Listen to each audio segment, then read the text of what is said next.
Well, hopefully we're recording. You never quite know with integrity. What I wanted to do this time was go back and look at system analytics again, this time looking specifically at login history. So to get there, you go over to Other Tools, scroll down to Class List,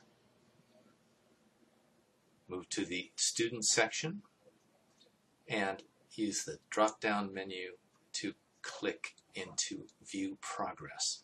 The other links on this page are interesting to explore. Some are going to be useful, others not so much. But let's take a look at Progress.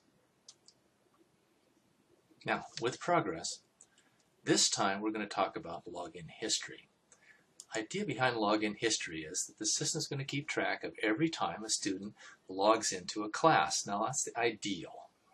It may be, and I'm not sure D2L has cleared this up, that every time a student logs into any D2L class they're taking during that semester, their login history is recorded. I'm pretty sure that's the way it works.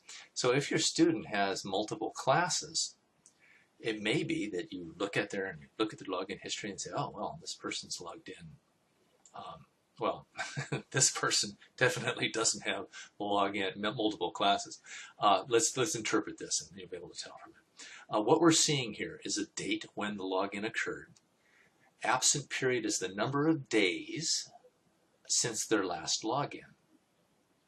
And as you can see, this tracks back quite a ways. Absent 58 days since the last login. I don't think they're reading the email or following the news articles. Absent 5 days. I'm worried if a student is missing from class 5 days. I get nervous if a student is missing from class for more than a day, but I hold on to that nervousness and don't act until it's 2 or 3 days, depending on the time of the week. If they haven't logged in for 3 days and they haven't done much and it's getting towards the end of the week, boy, got to get on it. Send them an email. Do something to re-engage them in the class. But the important thing is that with these metrics, you can get a sense of attendance. It's only a sense because, as I say, these could be the metrics of multiple classes. You could look there and say, oh, this guy's logging in every day. But he's not logging into your class, he's logging into the other class. So you can't depend solely on this to make a judgment. Let's take a look at what information you could get under September 10th. Logged in for a single session, started at 9:15.